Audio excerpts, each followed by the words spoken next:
Good morning, Rick. How are you? Good morning, Keith. I'm great. How are you doing? I'm good. It's so great to see you. Thank you for making time every week for these. I love being with you, and this is a great treat for me. So thank you. Oh, thank you.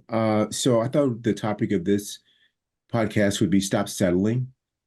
And what I mean is that, at least in the Western culture and here in the United States, most of us are taught from a very young age not to settle when it comes to having what is considered an average life.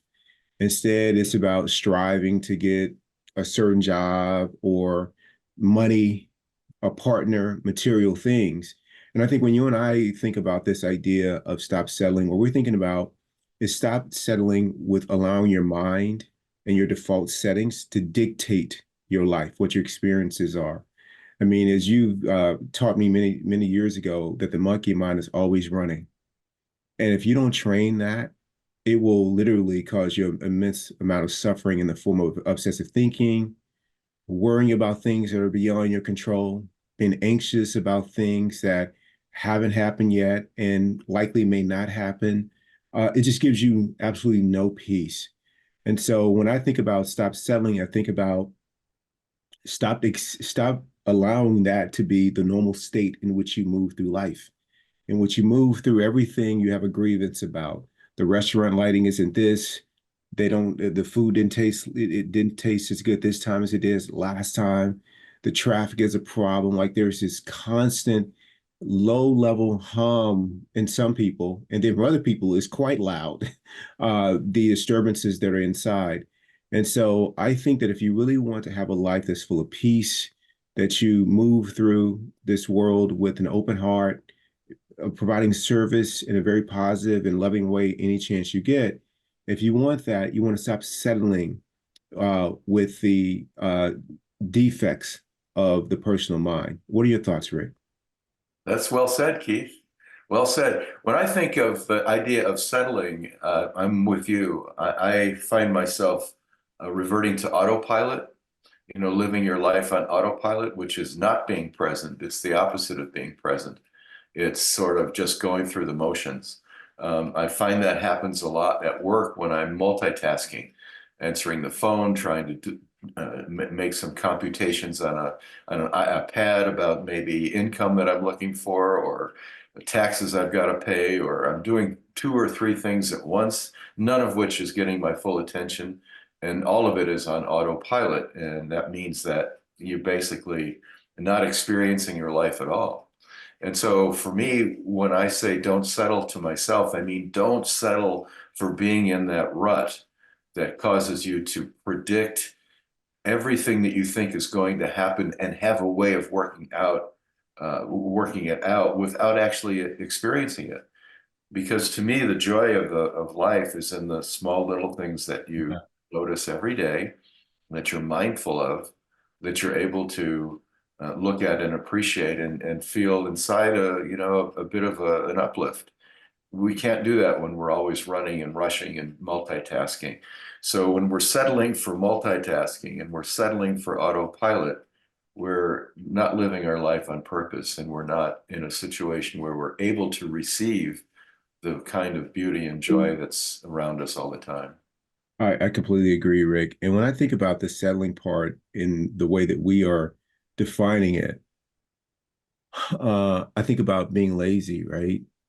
So, and last night I was on the court and I spent the first, 2 hours playing with some friends. They wanted to celebrate my birthday. They asked me like, "Hey, can we go to lunch?" And I was like, "Can we do something active?" And so they were really accommodating. And so we played, pickleball. And they've been wanting to celebrate my birthday for weeks. And we finally did it. We had a great time. They got frustrated and bothered along the way, but I just kept reminding him, it's like, we just want your birthday to be better than this. And I'm sorry, for my play. And I'm like, no, it's great. Like, I just want to be with you. And later at night, that evening, I was drilling with another partner and helping her develop her game. And she's getting to the point now where she can help me develop my game because she's becoming a really great drill partner. And so after that, a few more people joined us. And what was interesting about that is the way that I like to evaluate how I'm doing on the court. First and foremost is, am I being a good teammate? That's more important to me, and that's been an evolution because before it was about making the right shot and winning, and resisting the urge to blame my partner.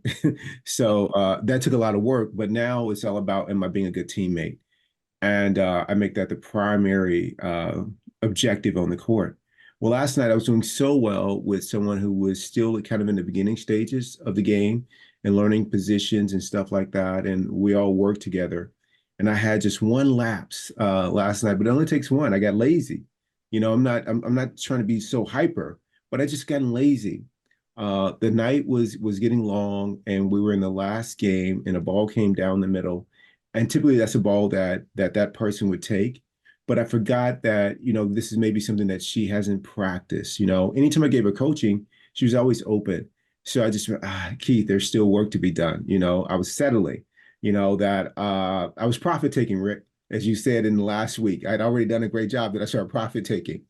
And so I was like, man, you got to be better. You got to be better. So I would give myself an A minus because I was almost there. And again, not about the outcome, but more about who I want to be. So I need to make sure that, profit taking is a way to start settling too, to relax on your laurels. You want to close Yeah. this out, Rick? Well, I think I can't add any more to that. I think the idea is that if we want to have true inner peace and we want to live the life that we imagine for ourselves only in our dreams, we have that power. And the power requires mindfulness, living on purpose, and not ever giving into the default. And then, like you say, when you figure out or you observe yourself being in a mode where you recognize you're slipping, you're doing something that you don't want to do that's not consistent with how you want to be, then you can correct that. But the first step is always being aware of it, not beating yourself up, just being aware of it and doing better the next time. There's no question that the practice is timeless and the practice never ends, never ends. I agree, Rick. I love you. I love you, but we'll take care now. See you soon. We'll see you a little later. You got it, Rick. Thank you.